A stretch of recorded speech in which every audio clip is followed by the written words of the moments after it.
Good morning, everybody. Thank you for being here. And first, let me recognize our mayor, Mayor Jack Young. Joining us also is Madam State's Attorney Marilyn Mosby, U.S. Attorney Rob Herr, our City Council President Brendan Scott, Councilman Isaac Yitzi Schleifer, the Chair of the Public Safety Committee. We have all of the other members of our Baltimore City Council, and we have members from our city's state delegation in Annapolis. Joining us also is Ganesha Martin from the Mayor's Office of Criminal Justice. And we want to say thank you for everybody being here. It's important that we are all here today. And so thank you for joining us as we publicly release our 5-year departmental transformation plan and our crime reduction strategy, which will serve as roadmaps that will guide the Baltimore Police Department in both long-term and in the short term. And while we are presenting these two plans in separate documents, I think you'll see that they very much go hand in hand. Because when the department operates more efficiently and more effectively, we will better be able to reduce, deter, and to prevent crime. Let me take a few minutes to go over some of the most important elements of the plans. First, our deployment strategy will be guided by the following principles. A community-oriented policing approach that emphasizes working with the community. Number 2, a problem-oriented approach that encourages officers to focus on ways to fight crime. Number 3, it's intelligence-led policing that focuses on using criminal intelligence and research analysis to drive operational and deployment decisions. And enhanced guardianship, which focuses on more visible police presence in the community to include more foot patrols in our micro zones, business checks in high crime areas, and regular attendance at community meetings. In addition, we need to consider not just where crime is occurring, but when it is happening. Using data-driven approaches, district by district, our command staff will be directing our efforts to focus on specific days of the week, times of the day, and locations where crimes are being committed most frequently over the previous 6 months. In our new vision for the department, we have now established a path for making us one of the finest police departments in the country.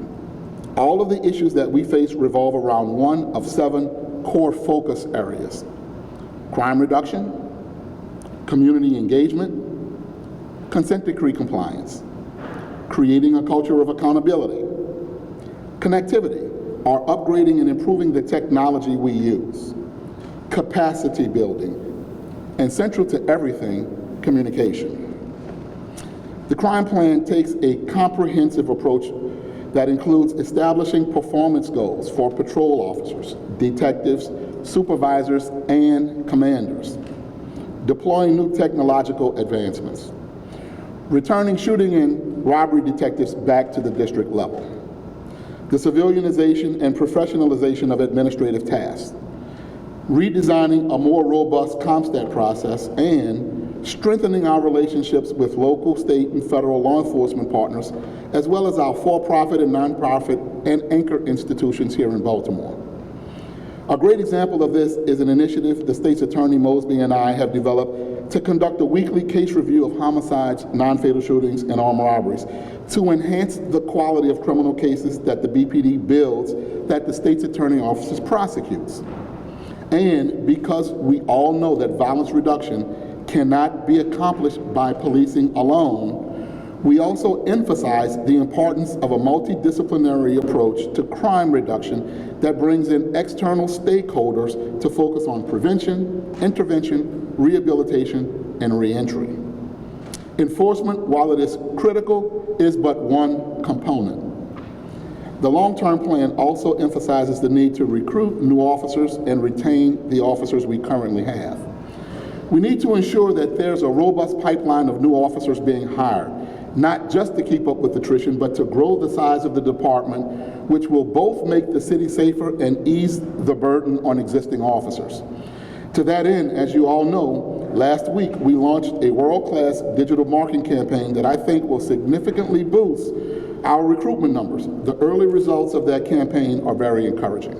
Finally, let me say that these plans are living documents. We will frequently assess and reassess our plans, our goals, and our strategies, and make adjustments when and where necessary.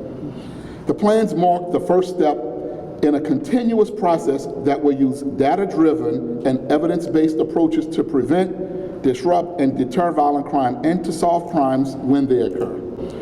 We all know there's a lot of work to do to make the Baltimore Police Department the department we all want it to be, and Baltimore the city it should be.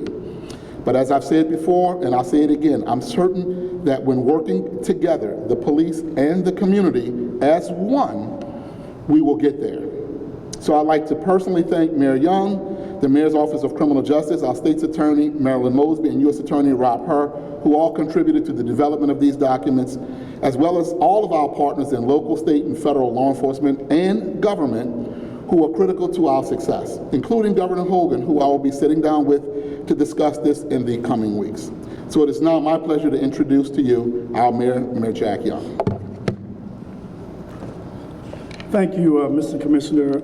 The Commissioner already noted the elected leaders here by name, but I want to acknowledge Councilman Eric Costello, Councilman Christopher Burnett, Councilwoman Mary Pat Clark, thank you, Councilman Robert Stokes, Delegate Attar, and Delegate Regina Boyce.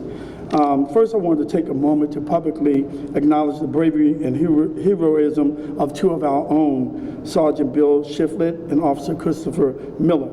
Sergeant Shiflett, a 25-year veteran of the force, was struck in the line of duty on Monday, and my first stop after landing at BWI was to go to shock trauma to meet with him and his family and thank him for his courage under fire while he recovers. Officer Miller, a third-year officer, put his life on the line to pull Sergeant Shiflett out of danger after he was shot at the scene. We all know this is a tough job, but these two are models for the 21st century police force. Commissioner Harrison is building, and I just want to again sincerely thank them for their service. I'm committed to supporting the Baltimore Police Department's crime reduction and departmental improvement plan, and we know that they cannot do this alone. We understand that law enforcement is critical, but incomplete responses to violence. If working alone, enforcement and prosecution strategies will still only temporarily stop perpetrators of violence. This must be a collective and collaborative effort. As a city, we must strengthen alternative systems and responses to violence that are community-driven and evidence-based. To achieve real and sustained reduction in violence, we must all work together. Everyone in this city has skills and experience that will help us to improve public safety. During my first few months as mayor, it has been my priority to hear from community partners and criminal justice experts. Throughout those meetings and interviews, the theme is clear. The individuals driving violence are some of the most traumatized in our city. We must listen to the communities plagued by violence and respond accordingly with evidence-based and trauma-informed interventions. And we must also recognize the structural and racial inequities that have concentrated this investment. Because of these historic injustices, it is not a coincidence violence is concentrated in a small number of hot spots and driven by a small percentage of individuals. Working with the Baltimore Police Department and the Mayor's Office of Criminal Justice, we will focus with laser precision on those people and places that are driving the violence, with the goal of creating comprehensive and collaborative approaches.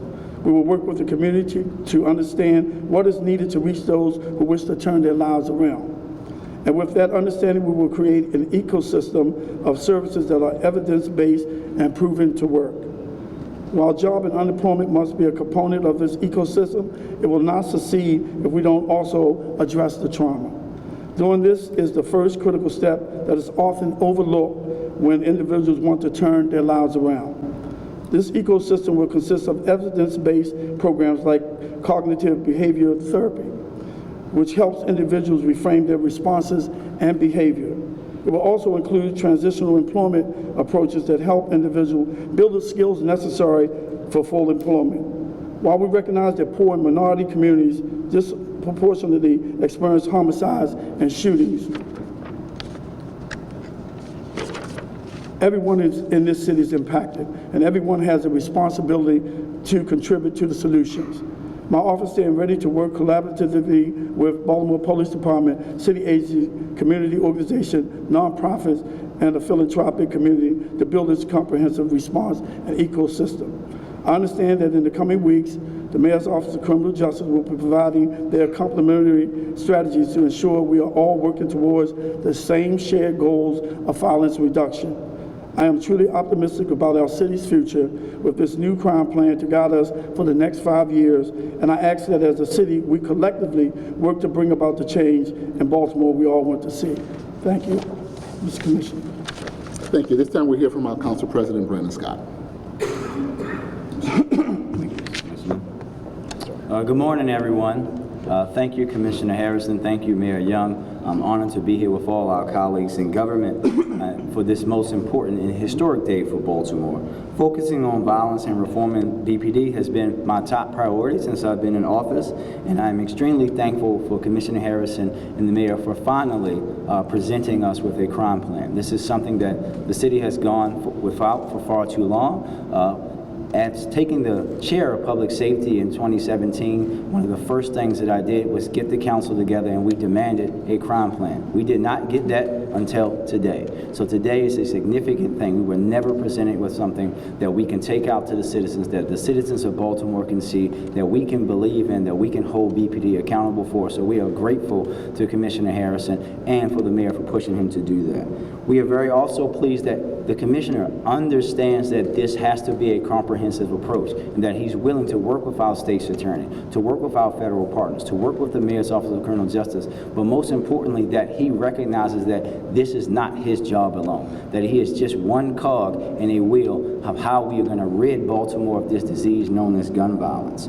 So we are also very ecstatic that Director Martin and MOCJ are working tirelessly to come and present their portion of the crime plan, but we would be remiss if I did not highlight some of the great things that are in the crime plan that the council itself has been asking for. The commissioner already mentioned doing an analysis and call burden so that our police officers can spend more time proactively being in neighborhoods, building those relationships with community members, with businesses, with young people, more importantly.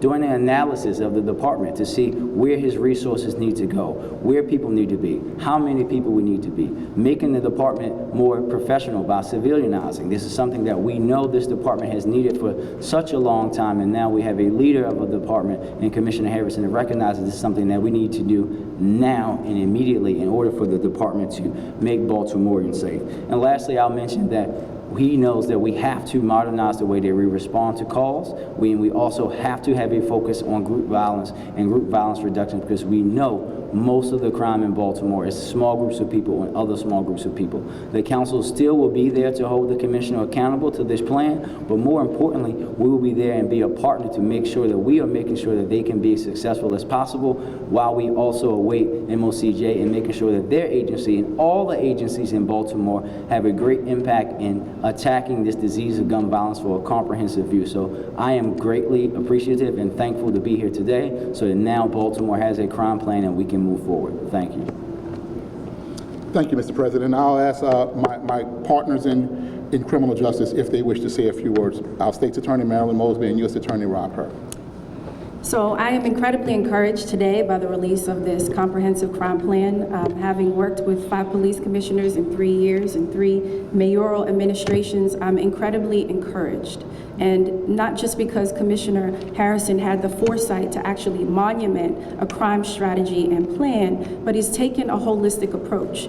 And when you look at our city, it is incredibly important to take a holistic approach and to understand that it can't just be an enforcement perspective. And so, as you will see, we are, as in the State's Attorney's Office, dedicated to continuing to work with the police department and our federal partners and the City Council and the Mayor's Office of Criminal Justice. And this is just the start. And we know that we can't do this by ourselves. So when you look at, police, they risk their lives, and we see that from Sergeant Shiflett this week, each and every day for us. I have prosecutors who get out into these courtrooms every single day and have to go against the barriers of distrust among our communities.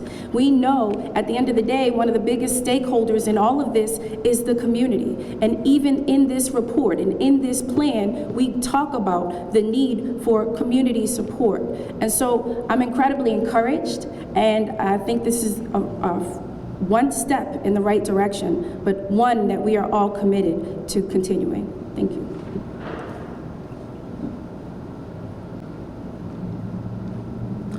Thank you, Mr. Commissioner. A key component of the Commissioner's crime plan and vision and strategy for reducing violence in our city is collaboration and cooperation with federal partners. And I'm here to say and to reaffirm once again the commitment of the entire federal law enforcement community to standing shoulder to shoulder and doing the hard work that's required going forward to reduce violence in our city.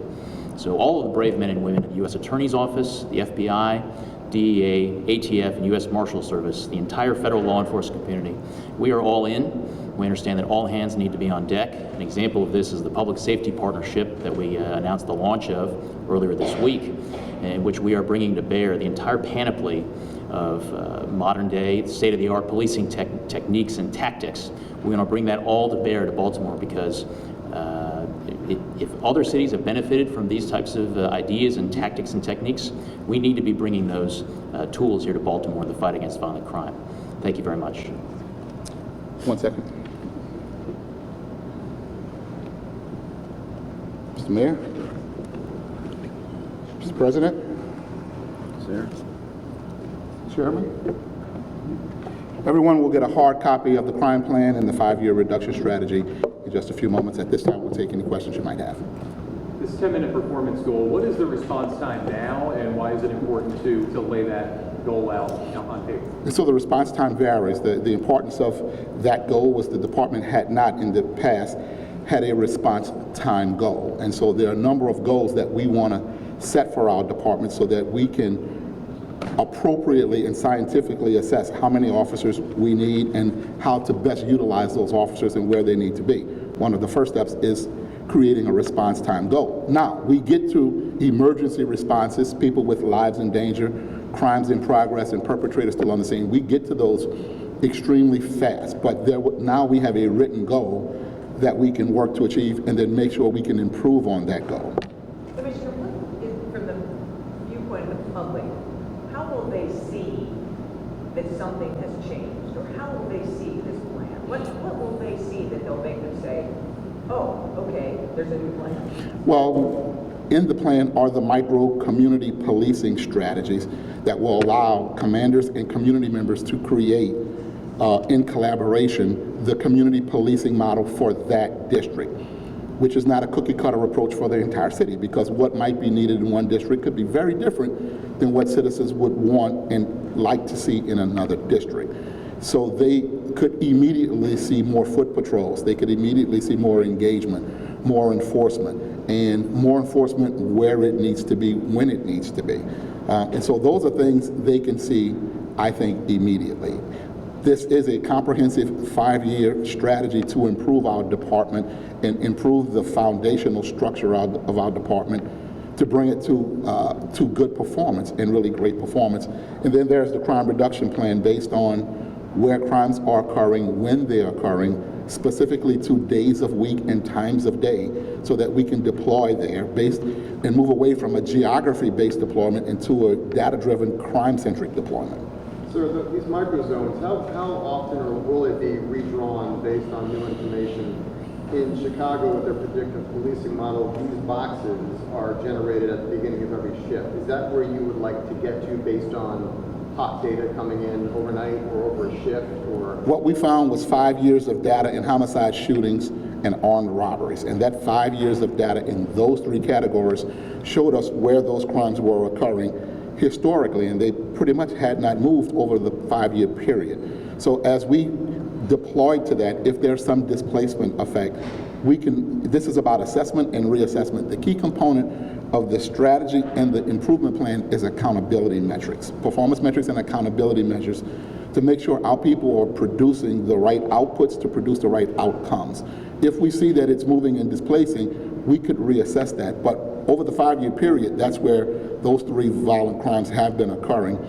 And then we looked at 6 months of CAD data, computer-aided dispatch data, to show what day of week and what times of day those crimes are occurring in those zones, so we can appropriately deploy people to those areas, specifically on what days of week and times of day we historically see those crimes. Commissioner, during your first few weeks, you spoke to business leaders about some of the things they could do to help you. Now that this plan has been released, what are some of the things that the business community can do to help you in implementing in reaching the goals that you outlined? Well, I think it's all about coordination, collaboration, and communication. And certainly, you heard me talk about us being partners with for-profit and nonprofit and anchor institutions in our city. It will be all of us at the table to put all of our minds and resources together to make sure we can grow our department, we can improve our facilities, improve working conditions, and retain the great people who are already here as we improve technology and reduce burdens. And so they will be extremely instrumental in helping us, because many times they have the capacity and the expertise to do that they can bring to bear and help us bring those things to bear. Commissioner, in April, the LAPD pulled the plug on a program similar to what's described in the smoke warrants out of concerns by civil rights groups. How will Baltimore's program be different? I think what LA did was a predictive policing issue that they moved away from. This is not a predictive policing issue. This is what they call criminal social networking and crime analysis that only helps us through data and intelligence-led policing identify individuals and how they are connected to other individuals, days, times, location, things, people, and events. You talked about recruiting and retention of officers. There's no magic number in the report. Do you have a number in your head of how many officers you want on the streets, and also civilianizing some of those administrative roles that use the civilians to recruit new officers as well? Why is that? Well, we want to improve the net gain, and we want to grow the department far beyond the attrition rate to make sure that there's always a net gain, and we can grow the net gain by bringing in more young officers, but retaining the officers we have for longer periods of time. But it is in concert and at the same time with reducing burdens, learning about the calls that are not police related that we can move away from, and then moving more to technology driven approaches to reporting by having a digital environment and moving away from a paper-based environment of handwriting reports, and then moving calls to, if you noticed in the plan, moving things to telephone and a web-based reporting. I'd like to see about 20% of all reports written move to a web-based reporting. That frees up time, and then it builds in the capacity to then say, we have a 10-minute response time goal, or maybe improve on that. Then, having the free time to carve out time for community policing and for hotspot policing when and where it needs to be that doesn't affect the response time or other operations, because we've removed the burdens while bringing in more people, keeping more people, and taking some of the work away. And in terms of, is there a magic number for the number of officers you want to see in the department? Well, right now, we're still in the assessment phase. And until we have the appropriate technology, and until we can become as efficient as the technology and the human capital will allow us to be, I think it's almost impossible to really know that, because the number now in a paper-based environment is going to be a different number with the technology environment. Commissioner, just to follow up on that, the staffing plan that was done for the consent decree last year found a 26% vacancy control. The rest of the department is pretty well staffed. Is that staffing plan now irrelevant based on the work you're doing, the assessments you're doing, in terms of the proper staffing level on control versus other divisions in the department? It is not irrelevant, but we are underway with a staffing plan with a consultant as we speak that will be producing results in the next couple of months. Surveys and focus groups and interviews are underway as we speak, and they are assessing every part of our department based on the goals and objectives that we set and gave to them. And that's forthcoming in the next couple of months. It is not irrelevant, but we're learning from it. And the staffing in patrol has been geography-based, based on fair distribution of labor across every square inch of the city, and not crime-centric when and where crimes are committed. And so we're now moving to a data-driven approach to where and when crimes are committed. Although we're not neglecting the other areas, there's still a patrol strategy to account for every area of the city.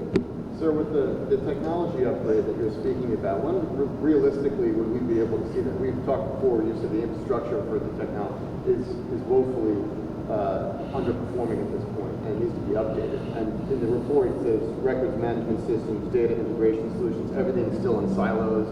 When do we obliterate that, and when does this department start functioning like? We hope to have that funding in the near future, and then go through the appropriate processes of procuring that software and those hardware and the training that goes along with that. We hope to do that as fast as possible. And the new academy, the new facilities for the academy, is there a thought there? Where is that in the plans? That's in the plan. The mayor and I have already toured the University of Baltimore's law school, and there's a plan to move this year our academy to the University of Baltimore Law School. Commissioner, how did you go about identifying the top 25 most violent drug trafficking organizations? Say that again? How were they identified, the top 25? Working with our federal and state partners, there's a methodology and a criteria that we assess to determine the risk factors for the individuals and the groups, and they were determined based on a set of criteria that I don't have in front of me at the moment, but it's a set of criteria that in policing there's a scientific methodology that we use to determine who they are by individuals and groups. Any idea how much all of this is going to cost to implement everything that's mentioned? Well, this is a 5-year vision strategy, and so certainly there's a cost. We don't know, but it will be a combination of government support, both local, state, and federal, and non-for-profit and for-profit and philanthropy, all pulling together to help us. Will it reduce overtime? I'm sorry? Will it reduce overtime? Well, as we become more effective and efficient and put more accountability metrics on our department at every level, from the officer all the way to my office, yes, we will work to reduce overtime. Madam State's Attorney, it's important to you, I'm sure, to see that data analyst brought in there. What do you hope first off, is that position filled, and what do you hope detectives here learn from that position in terms of prosecuting cases? So it's incredibly important, as you stated, for us to have that collaborative analyst. And this is something that I've actually requested for some time now, as far as collecting data and being able to kind of make an assessment, not just from the management perspective and administration of the office, but to be able to report that data back to the Mayor's Office of Criminal Justice and the Police Department, that would hopefully be able to improve upon training and/or any sort of the quality of the cases that we're prosecuting. So I'm encouraged by the fact that, that was one of the requests that was made and put into the plan. What had been historically missing? So we don't have data analysts in the state's attorney's office, unfortunately. We've gone, and we have a couple of analysts that we've gone and gotten grants for, but that collaborative analyst that could look at the data and the case review, go through it and basically say, this is the problem that we're seeing when it comes to having to no pros or to dismiss these types of cases. That information can then be reported back to the police department so that can improve their case review and their investigations. So again, this was something that we didn't have before, but something that we collaboratively came together and realized that we needed. Thank you all very much. Appreciate you being here.